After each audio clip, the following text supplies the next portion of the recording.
शान्ताकारं भुजगशयनं पद्मनाभं सुरेशं विश्वाधारं गगनसदृशं मेघवर्णं शुभांगं लक्ष्मीकान्तं कमलनयनं योगिभिर्ध्यानगम्यं वन्दे विष्णुं भवभयहरं सर्वलोकैकनाथम् यं ब्रह्मा वरुणेन्द्ररुद्रमरुतः स्तुन्वन्ति दिव्यैस्तवे वेदे साङ्गपदक्रमोपनिषदे गायन्ति यं साङ्गाः ध्यानावस्थिततद्गतेन पश्यन्ति यं योगिनो यस्यान्तं न विद्गणा तस्मै नमः। राज विद्या राजगुह्य 9वां अध्याय श्रीमद् भगवत गीता का प्रारंभ कर रहे हैं। भगवान कहते हैं इदं तु ते गुह्यतमं प्रवक्ष्याम्यनुसूयवे ज्ञानं विज्ञानसहितं यज्ञात्वा मोक्ष्यसे शुभात्। भगवान कहते हैं अब मैं तेरे को गुह्यतमम मतलब टॉप सीक्रेट, गुह्यतमम मतलब उच्चतम क्वालिटी का सीक्रेट, गुह्यतमम ज्ञान जो गुप्त से गुप्त ज्ञान है वो तुम्हें बताऊंगा। प्रवक्ष्यामि अनुसूयवे, और किस लिए बताऊंगा? क्योंकि तू अनुसूयवे है मतलब निष्पाप है, निष्पाप है, इसलिए मैं तेरे को गुप्त से गुप्त रहस्य भी बता दूंगा। और केवल बताऊंगा नहीं, जैसे पहले 7वें अध्याय में कहा था वैसे ही कहते हैं ज्ञानम विज्ञान सहितम, केवल बताऊंगा नहीं उसका अनुभव भी कराऊंगा। ज्ञान विज्ञान सहितम यज् ज्ञात्वा मोक्ष से अशुभात, जिसको जान के दुख, संसार के दुख से मुक्ति मिल जाती है, ऐसा ज्ञान, ऐसा गुप्त ज्ञान मैं बताऊंगा जिसको जानने से संसार के दुखों से मुक्ति मिल जाती है, अशुभ से मुक्ति मिल जाती है। राज विद्या राजगुह्यं पवित्रम् इदमुत्तमं प्रत्यक्षावगमं धर्म्यं सुसुखं कर्तुमव्ययम्। भगवान कहते हैं ये राज विद्या है, हर किसी को, जैसे राजमार्ग पे हर कोई नहीं चल पाता वैसे ही राज विद्या हर कोई इसका अधिकारी नहीं होता। पहले ही भगवान ने कहा मनुष्याणाम सहस्रेषु कश्चित यतति सिद्धये, कि हजारों में से कोई एक मेरे इस मार्ग पे चलेगा। कई बार लोग बोलते हैं कि भगवत गीता यूनिवर्सल टेक्स्ट है, जबकि भगवान ने स्वयं लिखा है कि मनुष्याणाम सहस्रेषु कश्चित यतति सिद्धये यत्तामपि सिद्धानाम कश्चिन माम वेत्ति तत्वतः। भगवान स्वयं, भगवान कहते हैं हजारों में से कोई एक होगा जो मेरे इस मार्ग पे चलेगा, और उनमें से भी किसी एक को मेरा मार्ग प्राप्त होगा। अब ये विरोधाभास हो गया कि जब हम ये कहते हैं कि भगवत गीता यूनिवर्सल टेक्स्ट है, मतलब सार्वभौमिक ग्रंथ है, इसका अर्थ तो ये होता है कि भगवत गीता सबके लिए है, जबकि भगवान स्वयं कह रहे हैं कि कोई एक मेरे इस मार्ग पे चलेगा, सब नहीं चल पाएंगे। तो इसको जब ये कहा जाता है कि सार्वभौम ग्रंथ है, यूनिवर्सल टेक्स्ट है, तो उसका अर्थ ये समझना चाहिए कि भगवत गीता सब पढ़ेंगे ऐसा नहीं है। जैसे अन्य धर्मों में होता है ना कि जो मतलब इस्लाम को माने वो ठीक है, बाकी सारे काफिर, तो उनको किसी भी तरह से या तो कुरान पढ़ाओ, इस्लाम मनाओ, या फिर उनको सरतन से जुदा। तो यहाँ पे वो वाली बात नहीं है, यहाँ पे है कि यूनिवर्सल ग्रंथ है, सार्वभौमिक ग्रंथ अगर कहा गया है, इसका मतलब ये है कि भगवत गीता पढ़ने से आपका दृष्टिकोण सार्वभौमिक हो जाएगा। सब भगवत गीता पढ़ेंगे या सबको भगवत गीता पढ़ाओ ऐसा नहीं है। हमारे में से अगर हिंदू धर्म को मानने वाले, सनातन धर्म को मानने वाले भी सब भगवत गीता कहाँ पढ़ते हैं? कोई मुश्किल से हजारों में से एक ही पढ़ता है। अभी मैं जेल में गया था, वहां गीता जी का कार्यक्रम था, तो वहां जेल में मुस्लिम जितने थे वो आके बैठते थे मेरे प्रवचन में, और हिंदू आधे से ज्यादा नहीं आते थे। उनका ऑप्शनल था, जिसको आना आओ, तो ज्यादा से ज्यादा हिंदू नहीं आते थे, मुस्लिम सब आते थे। तो ये कहना कि भगवत गीता सार्वभौम ग्रंथ है, इसका कतई ये मतलब नहीं है कि सबको जबरदस्ती भगवत गीता पढ़ाओ या सब पढ़ लेंगे। सब न पढ़ते हैं, न पढ़ाया जा सकता है, लेकिन जो पढ़ेगा उसका दृष्टिकोण सार्वभौमिक हो जाएगा। जब भगवत गीता को सार्वभौमिक ग्रंथ कहा जाता है, इसका मतलब जो पढ़ेगा वो उसका दृष्टिकोण सार्वभौमिक हो जाएगा, वो सबको एक समझने लग जाएगा, वो किसी में भेदभाव नहीं करेगा। सर्वभूत हिते रताः, सब के लिए वो कार्य करेगा। सम सर्वदर्शी न बन जाएगा, सब में समता का व्यवहार करेगा। तो उसका जो दृष्टिकोण है वो सार्वभौमिक, वो सब सुहृद सर्वभूतेषु, सब के लिए हित के लिए कार्य करेगा। वो हमारे ओंकारेश्वर के स्वामी जी है, स्वामी प्रणवानंद जी, तो उनको किसी ने एक बार शिकायत की। शिकायत ये थी कि जैसे साधुओं में भी अलग अलग तरह के साधु होते हैं, कोई नाथ संप्रदाय, कोई कोई वैष्णव संप्रदाय, वैष्णवों में भी अलग अलग तरह के संप्रदाय होते हैं। तो किसी ने शिकायत की कि स्वामी जी, हम जब इनके आश्रम में जाते हैं तो ये लोग बड़े भेदभाव करते हैं। जैसे अपने दक्षिणा अगर देनी होती है तो अपने मत वालों को, अपने संप्रदाय वालों को अधिक दक्षिणा देते हैं और बाकियों को हमें कम देते हैं। तो स्वामी जी ने कहा ठीक है, लेकिन हम भेदभाव नहीं कर सकते। वो अगर भेदभाव कर रहे हैं, उनका दृष्टिकोण अभी अद्वैत नहीं है, लेकिन हम लोग का दृष्टिकोण, हम लोगों ने गीता पढ़ी है, हम लोगों का दृष्टिकोण अद्वैत है। हम अब किसी में भेद नहीं कर सकते। वो उन्होंने क्या पढ़ा है, क्या करते हैं, वो जाने, लेकिन क्योंकि हम लोगों ने गीता पढ़ी है, हम लोगों ने अद्वैत सिद्धांत को मानते हैं, तो इसलिए हम हमारे यहाँ पे भेदभाव नहीं कर सकते। जो है वो सबके लिए समान है। गीता जी में कहा ना, निर्दोषम ही समम ब्रह्म।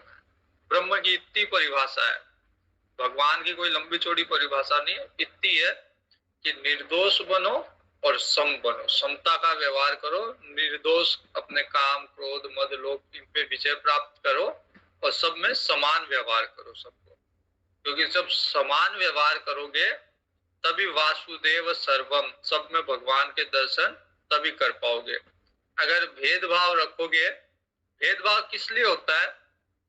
उसके पीछे हमारा राग, द्वेष, काम, क्रोध, ये सब चीजें रहती है। तो जब ये सब चीजें हट जाएगी तो फिर कहीं भेदभाव की दृष्टि रहेगी नहीं, सब समान, सबको समान समझने लग जाओगे।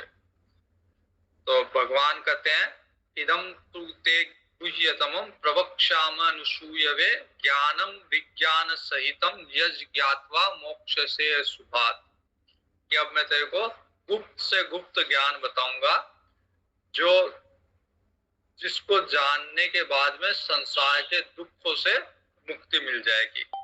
और ज्ञान ही नहीं बताऊंगा, उसका अनुभव भी कराऊंगा ज्ञानम विज्ञान सहितम।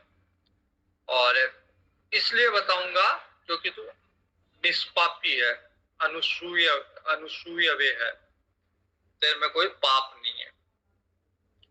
रामचरितमानस में भी ये आया है कि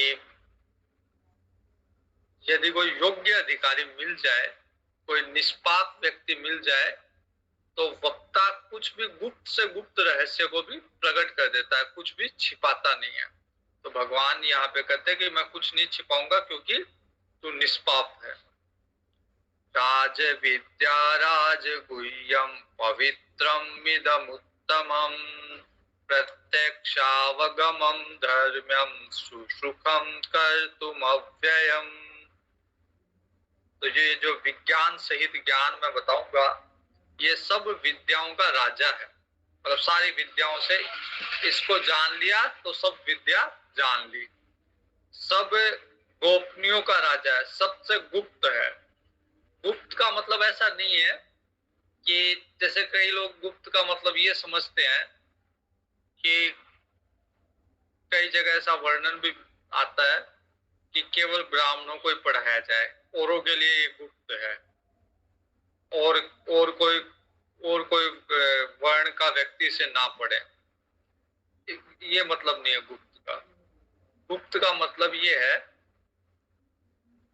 कि अगर पढ़ा भी दो, आज के समय में सारी चीजें इंटरनेट पे उपलब्ध है, सारी चीजें बाजार में मिल रही है। जैसे आज के समय में भी अगर आप किसी से गुरु ग्रंथ साहिब मांगोगे तो वो नहीं देते। मैंने मांगी थी कई गुरुद्वारों में, गुरु ग्रंथ साहिब न बेचते हैं न देते हैं। बस वहां पे अमृतसर भी गया था, वहां पे भी तो वो गुरु ग्रंथ साहिब को क्योंकि भगवान मानते हैं, इसलिए गुरु ग्रंथ साहिब को वो देते भी नहीं, बेचते भी नहीं। वो अगर लेनी होगी तो वो गुरुद्वारा आपको चेक करेगा कि आप उसकी सही तरीके से उसको आप रख सकते हो तभी देंगे, अन्यथा नहीं देंगे। तो वैसे ही अगर ग्रंथ किसी आज के समय में, क्योंकि उपलब्ध है सब जगह, इंटरनेट पे है, सब जगह उपलब्ध है ग्रंथ, लेकिन गुह्यतम इसलिए है, गुप्त इसलिए है कि यदि बता भी दिया जाए, यदि सारी चीज आपके सामने है, बता भी दिया जाए, तो भी आप उसको समझ नहीं सकते या उसको पालन नहीं कर सकते। जब स्वामी चिन्मयानंद जी दक्षिण भारत में अच्छे स्वामी जी रहे हैं चिन्मया मिशन के, वो उन्होंने शुरू किया था उपनिषद पढ़ाना और सार्वजनिक रूप से पढ़ाते थे। उसके पहले उपनिषद सार्वजनिक रूप से कोई नहीं पढ़ाता था। तो उनका कईयों ने विरोध किया कि आप सार्वजनिक रूप से उपनिषद पढ़ा रहे हो, ये सबके पढ़ने की चीज नहीं है। उपनिषद जो है या तो साधुओं के पढ़ने की या ब्राह्मणों के पढ़ने की, सब जाति सबके पढ़ने के लिए नहीं है। तो वो इस चीज को कहते थे कि श्रुति अपनी रक्षा करनी स्वयं जानती है, कि अगर मैं पढ़ा भी दूंगा, मेरे ऑडियंस में, मेरे श्रोता में अगर सब वर्ण के लोग आ भी गए, बैठ भी गए, तो वो यदि अधिकारी नहीं है, उनका मन अभी शुद्ध नहीं हुआ, तो वो सुनने के बाद में भी कुछ ग्रहण नहीं करेंगे। वो चुपचाप आएंगे, जैसे आएंगे वैसे ही चले जाएंगे। तो जो अधिकारी होगा, जिसके जो निष्पाप होगा, जिसके पाप समाप्त हो गए, वही इस ज्ञान को ग्रहण कर पाएगा। अन्यथा सुनने के बाद में भी, कहने के बाद में भी, सुनने के बाद में भी लोग इसको समझ भी नहीं पाएंगे, और समझेंगे तो ग्रहण भी नहीं कर पाएंगे। इसलिए पहले क्या आता है, कुछ क्वालिफिकेशन होती है, कुछ योग्यता होती है, कुछ अधिकारिता होती है। जब तक वो अधिकारिता नहीं हो तब तक ज्ञान अंदर प्रवेश नहीं करता। ये जैसे हम लोगों ने योग सूत्र पढ़ा, उसमें यम नियम थे, तो जब तक यम नियम का पालन नहीं करो तब तक समाधि अवस्था में या समाधि के पहले ध्यान, धारणा, फिर समाधि, वहां तक नहीं पहुंचा जा सकता। तो वो कुछ योग्यता है, कुछ अधिकारिता है कि उनके बिना आपको आगे की स्थिति, आगे का ज्ञान प्राप्त नहीं होगा। वैसे ही वेदांत में साधन चतुष्टय हम कहते हैं, क्या वैराग्य, ज्ञान, वैराग्य, साधन, विवेक, वैराग्य, सठ संपत्ति और मुमुक्षुत्व। इसके बिना कोई भी वेदांत का अध्ययन नहीं कर सकता। वेदांत के अध्ययन के लिए विवेक जागृत होना चाहिए। आपके मन में विवेक जागृत, बुद्धि में विवेक जागृत होना चाहिए। क्या अच्छा क्या बुरा, इसका आपको विवेक होना चाहिए। वैराग्य होना चाहिए कि अच्छा पता तो है अच्छा क्या है, लेकिन उसके लिए कुछ त्याग करने के लिए हम तैयार नहीं है, तो फिर क्या लाभ। यदि पता है कि सच बोलना चाहिए, लेकिन झूठ बोलने से लाभ हो रहा है और उस लाभ को छोड़ने के लिए तैयार नहीं है हम, तो कभी भी हम सत्य नहीं बोल पाएंगे। सत्य बोलने से कुछ नुकसान हो रहा है तो उतना वैराग्य होना चाहिए कि भले ही नुकसान हो जाए लेकिन मैं बोलूंगा सत्य। तो वेदांत के लिए विवेक होना चाहिए, वैराग्य होना चाहिए, सम दम आदि सठ संपत्ति होनी चाहिए, और उसके बाद में मुमुक्षुत्व, मोक्ष की इच्छा होनी चाहिए। संसार के कष्ट से, जरा मरण, ये जो आया था ना पिछले अध्याय में, कि बुढ़ापे का कष्ट, रोग का कष्ट, इनसे मुक्ति पाने की इच्छा होनी चाहिए।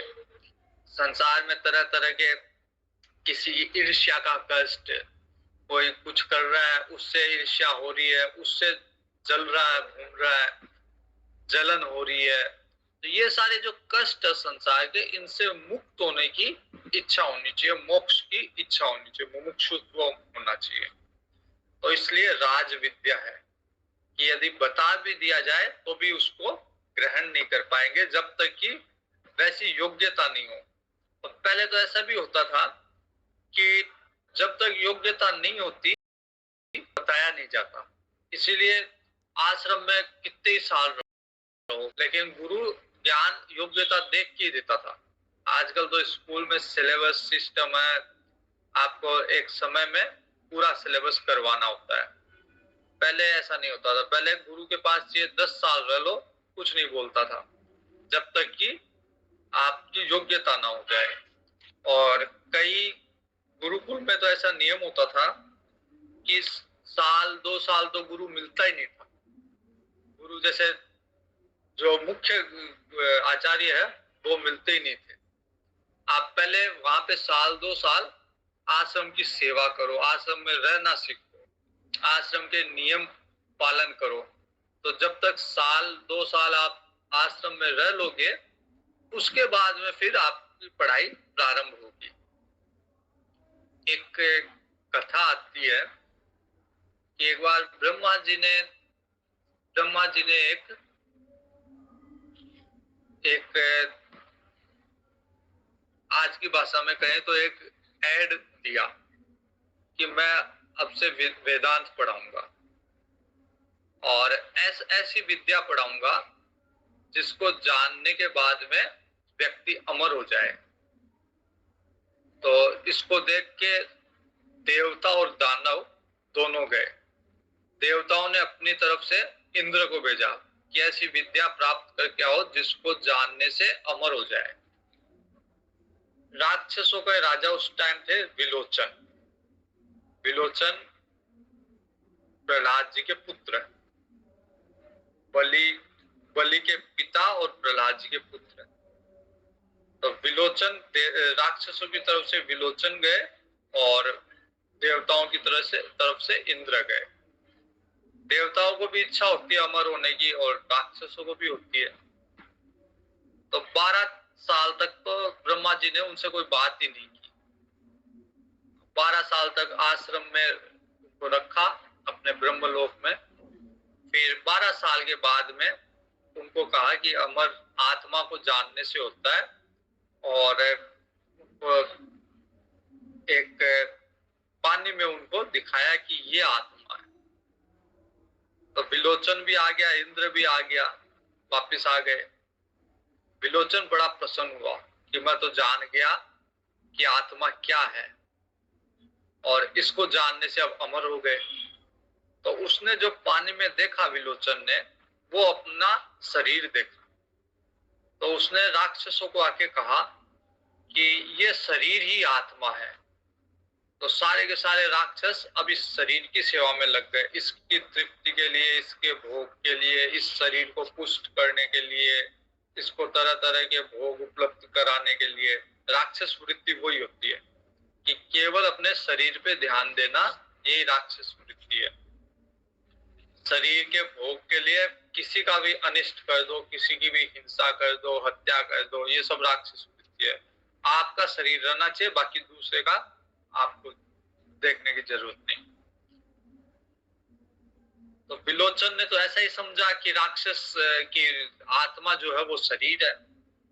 इंद्र जब वापस आ रहा था तो इंद्र ने इसमें विचार किया, विवेक उसका जागृत हुआ। उसने विचार किया कि ब्रह्मा जी ये क्यों बताते कि ये शरीर ही आत्मा है। मतलब मैं अगर बोलूं कि मैं ये शरीर हूं, तो ये तो सभी जानते हैं। इसमें ब्रह्मा जी क्यों यहाँ बुलाते, क्यों 12 साल रखते। तो इंद्र को लगा कि कहीं ना कहीं मेरे समझने में गलती है। इंद्र वापस गया ब्रह्मा जी के पास। ब्रह्मा जी ने वापस 12 साल तक उसे यूं ही रखा, कुछ ज्ञान नहीं दिया। फिर 12 साल बाद में उसे बताया कि ये शरीर नहीं। फिर उसे जो बताया उसको लगा कि सूक्ष्म शरीर आत्मा है, ये शरीर नहीं है, सूक्ष्म शरीर आत्मा है। वापस वो आ गया स्वर्ग, लेकिन उसको उससे भी वो तृप्त नहीं हुआ। फिर वापस गया ब्रह्मा जी के पास कि सूक्ष्म शरीर भी आत्मा नहीं हो सकती। तब ब्रह्मा जी ने बताया कि इन शरीर से, स्थूल सूक्ष्म कारण शरीर से जो परे है वो आत्मा है। तब इंद्र को समझ में आया आत्मा क्या है। तो इसलिए ये जो ज्ञान है, अगर कोई बता भी दे तो भी जब तक अधिकारिता नहीं है, जब तक योग्यता नहीं है, उसके समझ में नहीं आता। और समझ में भी आ गया तो उसका कई जैसे प्रोफेसर लेक्चरर होते हैं, वो पढ़ाते हैं, यूनिवर्सिटी में पढ़ाते हैं, वेदांत भी पढ़ाते हैं, गीता पढ़ाते हैं, सब कुछ उनका उनके विषय में है, उनका सिलेबस है, इस हिसाब से वो पढ़ाते हैं। लेकिन वो उसका पालन नहीं करते, केवल पढ़ाते हैं उनको, क्योंकि उनका विषय है, सब्जेक्ट है, उनको पढ़ाना है, वो पढ़ा रहे हैं। मैं जब पढ़ता था सांदीपनी में, तो एक बार अमेरिका से एक मैडम आई थी, वो लेक्चरर थी, पढ़ाती थी वहां पे यूनिवर्सिटी में, और उन्होंने वेदांत पे लेक्चर दिया था। लेकिन उनके लेक्चर में और हमारे जो स्वामी जी पढ़ाते हैं उनके लेक्चर में दिन रात का अंतर। वो सिर्फ ऊपरा ऊपरी केवल जो शंकराचार्य जी का जो सिद्धांत है, फिलोसॉफी है, केवल उस पे वो प्रैक्टिकली वो कैसे उसको अपनाया जाए, इस बारे में उनका कोई उनकी विशेषज्ञता नहीं है। तो जो किताब में लिखा हुआ केवल वो ही बोल सकती है, जबकि जो जीवन में उसको लागू करता है, अनुभव करता है, उसको जीवन का अनुभव होता है, उसको प्रत्यक्ष अनुभव होता है कि कैसे इसको जीवन में अपनाया जाए। भगवान कहते हैं राज विद्या राज गुह्यम पवित्रम इदम उत्तमम प्रत्यक्षावगमम धर्म्यम सुसुखम कर्तुम अव्ययम। यह विज्ञान सहित जो ज्ञान है सब विद्याओं का राजा है, इससे बढ़कर कोई विद्या नहीं है। जितनी भी विद्या, भले ही संगीत विद्या हो, कला शास्त्र हो, विज्ञान हो, कुछ भी, अंतरिक्ष ज्ञान हो, ज्योतिष हो, कोई भी विद्या हो, व्याकरण हो, कुछ भी हो, लेकिन उन सब से बढ़ के उन सब का राजा, विद्याओं का राजा ये विद्या है। राज विद्या, और गोपनीय से भी गोपनीय और पवित्र से भी पवित्र है। जो डाकू हो, डकैत हो, पापियों में भी पापी हो, कितना ही बड़ा पापी हो, उसको भी पवित्र करने की क्षमता रखती है, ऐसी विद्या है। और अति उत्तम विद्या, प्रत्यक्ष फल देने वाली। ऐसा नहीं कि ये विद्या आज अगर पढ़ोगे तो ये नहीं कि 10 साल बाद में फल मिलेगा, ऐसा नहीं। जैसे वो होते हैं ना, आरडी अकाउंट होते हैं कि 100 रुपए जमा कराओ फिर 5 साल में मिलेगा, ऐसा नहीं। प्रत्यक्ष मतलब तुरंत उसका क्षिप्रम फलम, तुरंत जैसे उस ज्ञान को अपनाया उसका फल तुरंत मिला।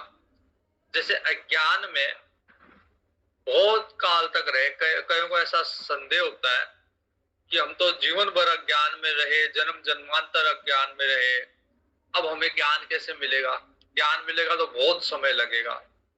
लोगों को ऐसा भ्रम होता है कि ज्ञान को प्राप्त करने में बहुत समय लगेगा, लेकिन ऐसा नहीं होता।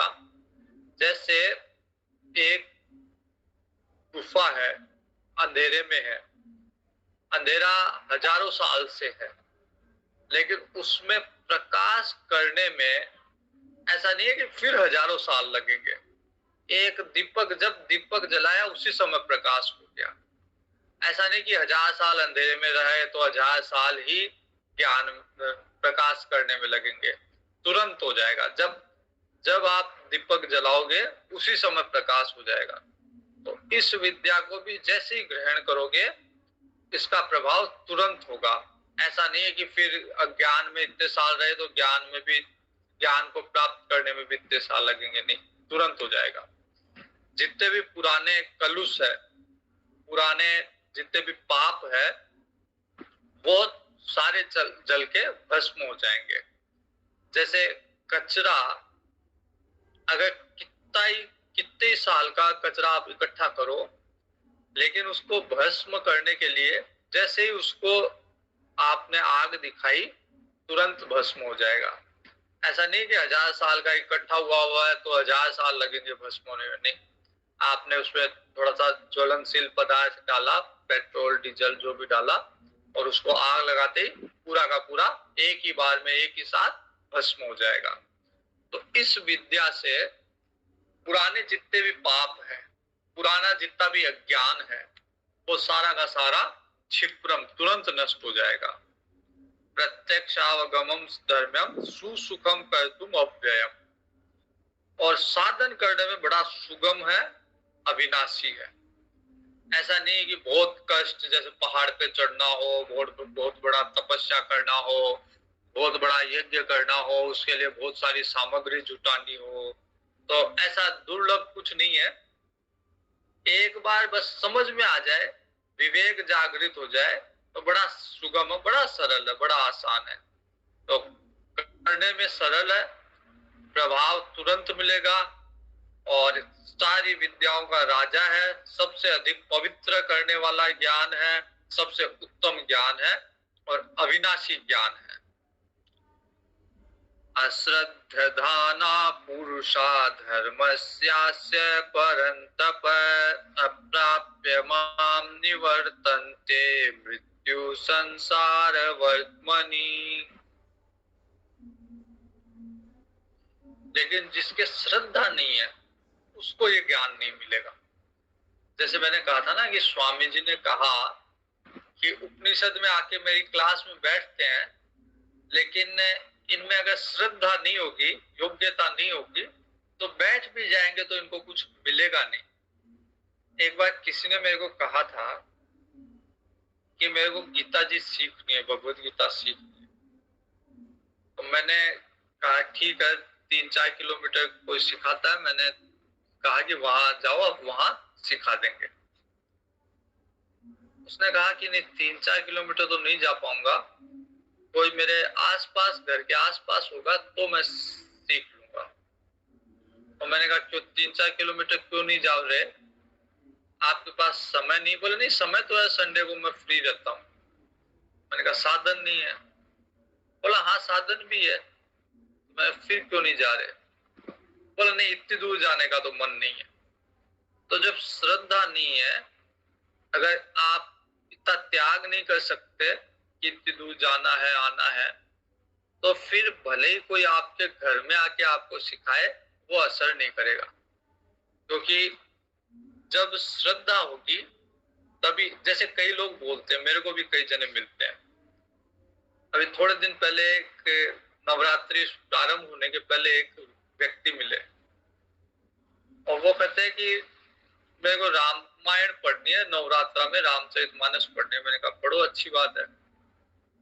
तो वो बोले नहीं, आप बोलो तब मैं पढ़ूंगा। मैंने कहा वो पढ़ना ही चाहिए, आप खुद जब बोल रहे हो पढ़ना चाहिए, आपको इतना ज्ञान है तो मैं क्या बोलूं। बोलो नहीं, आप अगर बोल दोगे तो मैं उस श्रद्धा से उसको पालन करूंगा। अगर मैं अपने आप से ऐसा संकल्प लूंगा तो मैं शायद उसको तोड़ दूंगा। इसलिए अगर आप बोलोगे तो मेरे को लगेगा किसी साधु ने कहा है, तो मैं उसका नियम से, श्रद्धा से उसका पालन करूंगा। तो श्रद्धा अगर होगी तभी आप उस चीज को पालन कर पाओगे, अन्यथा नहीं कर पाओगे। जैसे अगर वो व्यक्ति इतना त्याग नहीं कर सकता, 3-4 किलोमीटर नहीं जा सकता, तो गीता जी में या किसी भी धार्मिक ग्रंथ में जो कुछ कहा गया है वो ठीक विपरीत है जो आपका मन कह रहा है। आपका मन कहेगा भोग भोगने के लिए, और शास्त्र कहेंगे भोग को नहीं भोगना। तो मन के विरुद्ध जब तक श्रद्धा नहीं होगी, ग्रंथ में श्रद्धा नहीं होगी, आचार्य में श्रद्धा नहीं होगी, भगवान में श्रद्धा नहीं होगी, गुरु में श्रद्धा नहीं होगी, तब तक मन के विरुद्ध जाने का आत्मबल नहीं आएगा। क्योंकि सारी जो विद्या है, सारी जो शिक्षा है, वो मन का दमन करने की है, मन के विरुद्ध जाने की है। मन कभी भी नहीं कहेगा कि 1 घंटा बैठ के गीता जी सुनो। मन के पास तो और बहुत सारे विकल्प है, और बहुत सारी जगह पे मन जाना चाहता है। तो मन को समझा के, मन को थोड़ा सा विवेक जागृत करके ही तो भगवत गीता सुन रहे 1 घंटा। बाकी शरीर को सुख, इंद्रियों को सुख देने वाले भोग तो और इसके अलावा बहुत है। तो मन की स्वाभाविक गति उसी तरफ रहेगी, लेकिन उसके विरुद्ध, उसके विपरीत दिशा में अगर मन को मोड़ना है तो श्रद्धा के बिना ये संभव नहीं है। अश्रद्धधाना पुरुषा धर्मास्य परन्तप अप्राप्य मां निवर्तन्ते मृत्यु संसार वर्त्मनि। भगवान कहते हैं कि जो श्रद्धा रहित है वो पुरुष मुझे प्राप्त नहीं करके मृत्यु संसार के चक्र में भ्रमण करता रहेगा। वो मेरे को प्राप्त नहीं करेगा क्योंकि श्रद्धा नहीं है, वो संसार में घूमता रहेगा, वापिस जन्म, पुनरपि जन्म, पुनरपि मरणम, इसी चक्र में वो लगा रहेगा। मया तदम इदम सर्वम जगत अव्यक्त मूर्तिना मत्स्थानि सर्वभूतानि न चाहम तेष्वस्थितः।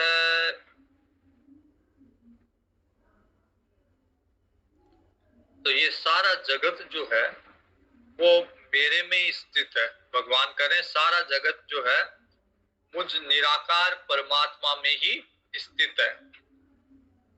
जैसे जैसे बर्फ के अंदर क्या होता है, बर्फ के अंदर जल के अलावा कुछ नहीं है, वैसे इस संसार में भगवान के अलावा कुछ नहीं है। नाम अलग है, रूप अलग है, लेकिन तत्व से, जैसे तत्व से बर्फ में तत्व क्या है, केवल जल, वैसे ही संसार में तत्व केवल भगवान, बाकी सब नाम रूप सबके अलग अलग है, बाकी उनमें तत्व नहीं है। तत्व जैसे इसको और उदाहरण अच्छे से समझे तो सोने के अलग अलग आइटम बनते हैं। कोई सोने का हार है, कोई सोने का बाजूबंद है, कोई सोने का मुकुट है, अलग अलग सोने के आभूषण है। लेकिन तत्व क्या है उसमें?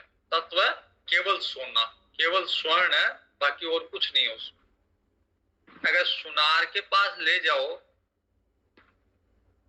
तो वो केवल सोने का मूल्य लगाएगा, कैसा बना हुआ है, क्या बना हुआ है, कैसी आकृति है, उसका कोई मूल्य नहीं लगाएगा।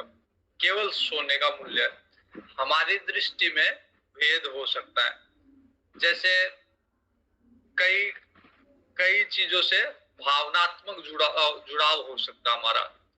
जैसे सोने की अगर मूर्ति है, भगवान की मूर्ति है, तो उससे हमारा भावनात्मक जुड़ाव है, हम उसे भगवान की मूर्ति मान रहे हैं। लेकिन स्वर्णकार जो सुनार है, उसके लिए केवल सोना है, क्योंकि वो केवल तत्व को देख रहा है। वो नहीं देख रहा कि इसमें भगवान है, इसमें लोगों की आस्था है। उसको केवल नाप करेगा कितना सोना है। उसके रूप, उसके आकार से उसको कोई लेना देना नहीं है कि किस चीज। हम देखेंगे कि ये गणेश जी की है, हम देखेंगे हनुमान जी की सोने की मूर्ति है, वो नहीं देखेगा। वो केवल उसका वजन देखेगा, उसको केवल स्वर्ण से मतलब और कोई चीज से मतलब नहीं है। जैसे महिला का मंगल सूत्र है, तो उसको, उसके लिए भावनात्मक मूल्य है उस मंगल सूत्र का, लेकिन सुनार के लिए नहीं है। सुनार उसे उतने ही पैसे देगा। महिला उसके लिए मतलब करोड़ों रुपया का हो सकता मंगलसूत्र है, लेकिन सुनार उतने ही पैसे देगा जितना कि उसका वजन है। वैसे ही संसार में तत्व से केवल भगवान है, बाकी नाम रूपों को तो हम लोगों ने महत्व दे रखा है। हम लोगों की भावना जुड़ी हुई है किसी नाम से, किसी रूप से। बाकी तत्व से देखा जाए तो नाम रूप कुछ भी नहीं है, केवल और केवल एक ही तत्व है, भगवान। जैसे जैसे स्वर्ण के मुकुट में, स्वर्ण के हार में, स्वर्ण के मंगलसूत्र में, स्वर्ण की मूर्ति में तत्व केवल स्वर्ण है और कुछ नहीं है।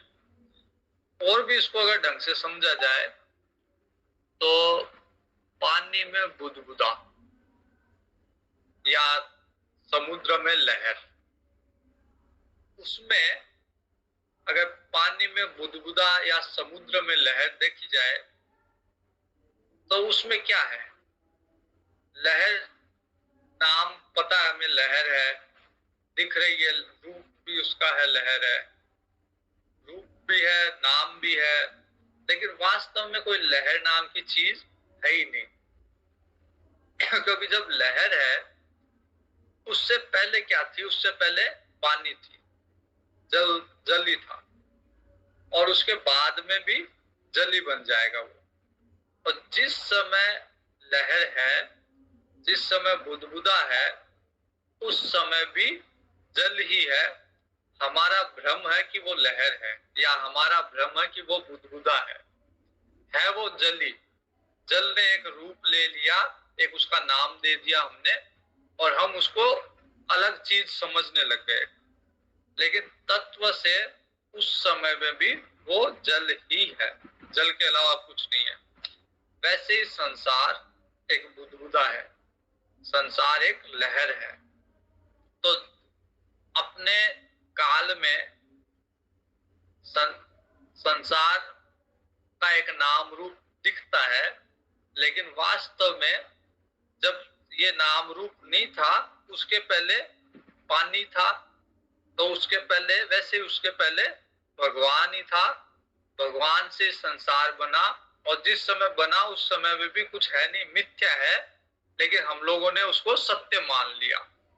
और उसका जब विलीन होगा तब भी वो जल में ही विलीन होगा, भगवान में ही विलीन होगा। तो यहाँ पे भगवान कहते हैं, मय्या तदम इदम सर्वम जगत अव्यक्त मूर्तिना मत्स्तानि सर्वभूतानि न चाहम तेषु अवस्थित है। मुझ निराकार परमात्मा में सब जगत जल में बर्फ की तरह परिपूर्ण है, और सारे भूत मेरे अंतर्गत है, किंतु वास्तव में मैं उनमें स्थित नहीं हूं। तो सब जैसे जल, बुदबुदे में जल है, लेकिन जल में बुदबुदा नहीं है।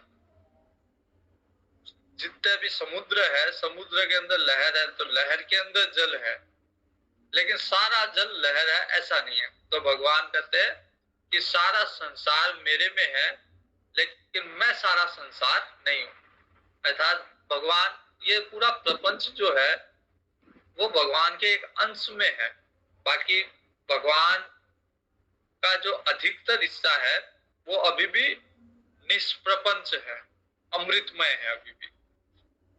यदि सारा का सारा ही प्रपंच हो तो फिर हम में और भगवान में अंतर ही नहीं, क्योंकि हम में अधिक मात्रा में प्रपंच है। राग, द्वेष, काम, क्रोध, मद, लोभ, ये हम में भरे हुए हैं। भगवान में ऐसा कुछ नहीं है। तो भगवान अभी भी इतना प्रपंच होके एक, हम लोग तो एक केवल एक सृष्टि देख पा रहे हैं, वो भी पूरी कहाँ देख पा रहे हैं। हम लोग तो एक छोटा सा अपना घर, ज्यादा से ज्यादा उसके ऊपर निकल के अपना गांव, उससे ऊपर निकल के अपना राज्य, उससे ऊपर निकल के अपना देश, उससे ऊपर निकल के कोई कोई होता है जो दुनिया में कोई 2, 4, 5, 10 देश में घुमा हुआ होगा। और उससे भी ऊपर निकल के चलो थोड़ा बहुत हमको पता है मंगल ग्रह क्या है, सूर्य क्या क्या है। जबकि भगवान में तो ऐसी, कहते हैं भगवान के रोम रोम में कोटि कोटि सृष्टि है। तो अब उस भगवान का क्या अंत, क्या मतलब क्या सीमा उसकी। लेकिन जो भी प्रपंच है, भले ही ये कोटि कोटि ब्रह्मांड जो भी कहा गया है वो एक अंश में ही है। बाकी अभी भी बहु मात्रा में भगवान जो निष्प्रपंच है, वहां कोई प्रपंच नहीं है, एकदम शांत, एकदम अमृतमय है। इसीलिए भगवान को कहा गया ना, जो अमृत सिंधु सुख राशि। तो भगवान कहते हैं कि वास्तव में मैं उनमें स्थित नहीं हूं, वो मेरे में स्थित है। न च मत्स्थानि भूतानि पश्य मे योगमेश्वरम् भूत भिन्न च भूतस्थो ममात्मा भूत भावनः। और वास्तव में ये भूत मेरे में स्थित भी नहीं है। पहले कहा ये सब मेरे में स्थित है, अब दूसरे श्लोक में कह रहे हैं कि वास्तव में ये भूत मेरे में स्थित भी नहीं है, किंतु मेरी ईश्वरीय योग शक्ति देख कि भूतों को धारण पोषण करने वाला और भूतों को उत्पन्न करने वाला भी मेरा आत्मा वास्तव में भूतों में स्थित नहीं है। मतलब वास्तव में जैसे जल के अंदर बुदबुदा, तो बुदबुदा दिख रहा है लेकिन वास्तव में तो है ही नहीं बुदबुदा। तो कोई ये कहे कि जल में बुदबुदा है तो नहीं है। वैसे ही वास्तव में संसार जो है वो मिथ्या है, संसार है ही नहीं। तो वास्तव में भगवान ही है, भगवान के अलावा कुछ है ही नहीं। तो जो दिख रहा है वो एक आभास है, एक मिथ्या है। तो जो दिख रहा है वो भी वास्तव में है नहीं। तो वैसे जैसे जल के अंदर बुदबुदा दिखता है लेकिन वास्तव में उसका कोई अस्तित्व नहीं है बुदबुदे का। वो जिस समय है, जिस समय दिख रहा है, उस समय भी उसका कोई अस्तित्व नहीं है, क्योंकि उसके अंदर जल के अलावा कुछ है ही नहीं। तो जब जल ही है तो वो जल ही है। बुदबुदा क्या है? हम लोगों ने नाम दे दिया बुदबुदा, हम लोगों ने नाम दे दिया लहर, बाकी उस समय में भी जल ही है। तो भगवान वास्तव में संसार में भगवान ही है, भगवान के अलावा है ही नहीं। इसलिए ये भगवान कहते ये जो सारे भूत मेरे में स्थित है, किंतु मेरी योग माया, ये सारा योग माया से दिख रहा है। वास्तव में तत्व से तो भगवान ही है, लेकिन योग माया से अलग अलग। जैसे मान लीजिए, थोड़ा सा ढंग से इसको समझना, कि सपने में हाथी दिखा, सपने में घोड़ा दिखा, सपने में बहुत सारी चीजें दिखी। तो ये क्या है? वास्तव में हाथी है, घोड़ा है, ऊंट है या और कुछ है? वास्तव में तो हो नहीं सकता, क्योंकि हमारे अंदर हाथी प्रवेश ही नहीं कर सकता। हमारी बुद्धि बुद्धि कितनी सूक्ष्म है, उसके अंदर हाथी, वास्तविक हाथी कैसे प्रवेश करेगा? तो हमारी बुद्धि ही अलग अलग रूप धारण करती है। हाथी कभी हाथी बन जाती है, कभी घोड़ा बन जाती है, कभी खुद ही बन जाते हैं हम खुद। जैसे मैंने सपना देखा और सपने में अपने आप को हरिद्वार में देखा, तो वास्तव में तो मैं हरिद्वार में नहीं हूँ, वास्तव में तो मैं मेरे स्थान पे मेरे घर में ही हूँ। लेकिन जो हरिद्वार में जो दिख रहा है, मैं अपने आप को देख रहा हूँ, वो वास्तविक नहीं है, मेरी बुद्धि के द्वारा उत्पन्न किया हुआ प्रोजेक्शन है। तो जब मेरी बुद्धि वास्तव में न होते हुए भी हाथी भी बन जाती है, घोड़ा भी बन जाती है, और मैं अपने आप भी बन जाता हूँ, मैं आप लोग सब भी बन सकता हूँ मेरे सपने में। ऐसा ही हो सकता है कि मैं सपने में क्लास ले रहा हूँ, आप सब जुड़े हुए हो, तो आपका सारा रूप भी मेरी बुद्धि बना लेगी।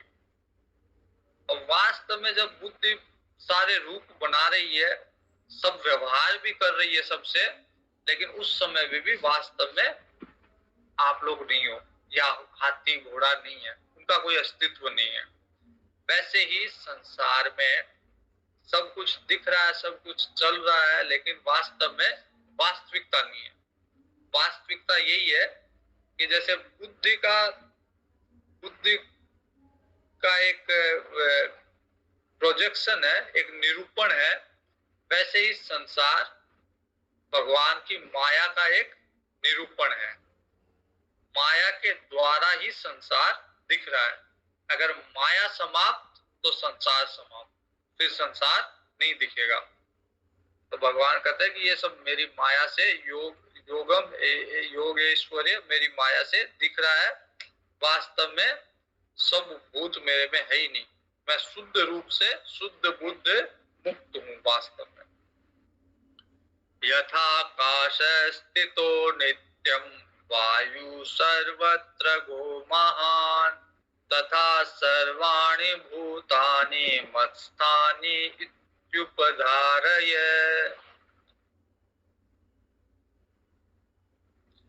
जैसे आकाश में वायु दिखती है चलती हुई, लेकिन आकाश कभी भी वायु से लिप्त नहीं होता, निर्लेप आकाश। आकाश किसी भी चीज से लिप्त नहीं होता।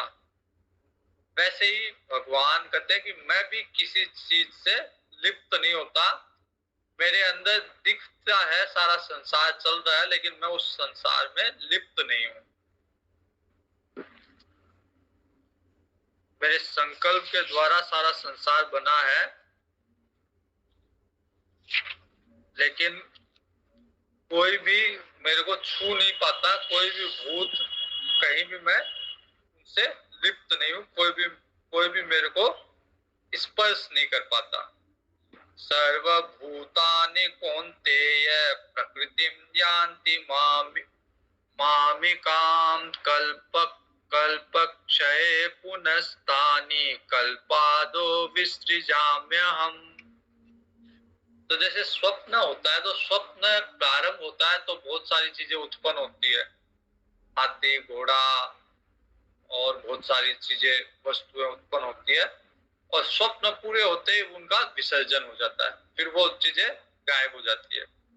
अगर हमने स्वप्न में देखा कि मेरे घर में, मान लीजिए मेरे घर में आप लोग सब आए हो, और जैसे स्वप्न टूटा, आप में से कोई नहीं, तब मुझे पता चलता है कि वो तो स्वप्न था। जब मैं ये एहसास करता हूँ, एक क्षण के लिए बुद्धि भ्रमित भी हो जाती है कई बार कि अरे अभी तो सब थे, कहाँ चले गए। फिर जब ये पता चल जाता है, ये एहसास हो जाता है कि नहीं वो तो स्वप्न था, तब पता चलता है, तब ये मन में ये समझ आती है, जागृति आती है बुद्धि में कि वो तो स्वप्न था, वो हकीकत नहीं थी। वैसे ही संसार है, जब तक अज्ञान में है, योग माया में है, तब तक संसार सत्य लगता है। और जैसे ही ये ज्ञान उदय होगा, जैसे ही योग माया दूर होगी, माया का पर्दा हटेगा, तब लगेगा कि जो कुछ चल रहा था वो तो मिथ्या था, उसमें कोई सार नहीं था। जैसे स्वप्न में कोई सार, स्वप्न में अगर कोई किसी ने मेरे को 1 करोड़ रुपए दान में दिए, तो वास्तव में 1 करोड़ रुपए क्या, 1 रुपया ही नहीं आया मेरे पास। तो फिर पता चलेगा ये तो स्वप्न था, इसमें कोई सार नहीं है, ये मतलब ऐसे ही दे दिए, स्वप्न में दिए हुए है, वो वास्तव में जागृत जगत में मान्य नहीं है। वैसे ही संसार से जब ज्ञान हो जाएगा तब पता चलेगा कि संसार का जितना भी व्यवहार था, जो भी मैंने किया, जो भी मेरे साथ हुआ, जिसको मैंने दुश्मन माना, जिसको मैंने मित्र माना, जिसको पुत्र माना, जिसको पत्नी माना, सब मिथ्या। परमार्थ दृष्टि से इनका कोई अस्तित्व नहीं है, जैसे स्वप्न के लेन देन का जागृत में कोई अस्तित्व नहीं।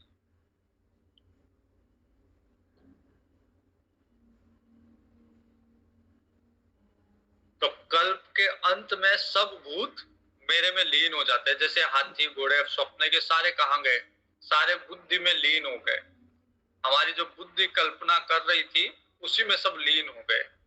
और यदि वापिस से स्वप्न देखते हैं दूसरे दिन, और तो वापिस से बुद्धि से वो सारी चीजें निकल के आती है।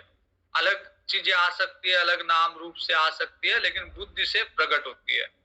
वैसे ही संसार जो है भगवान में लीन हो जाता है, और फिर भगवान योग माया उसी संसार को वापिस से उत्पन्न करती है।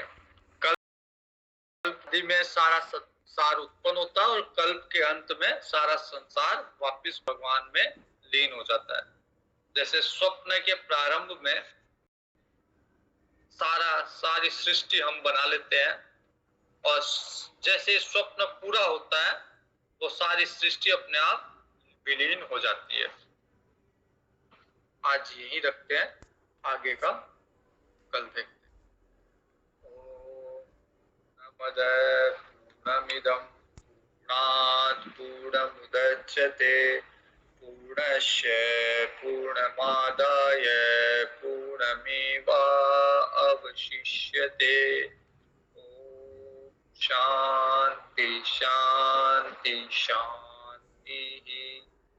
हरि ओम श्री गुरुभ्यो नमः। हरि ओम।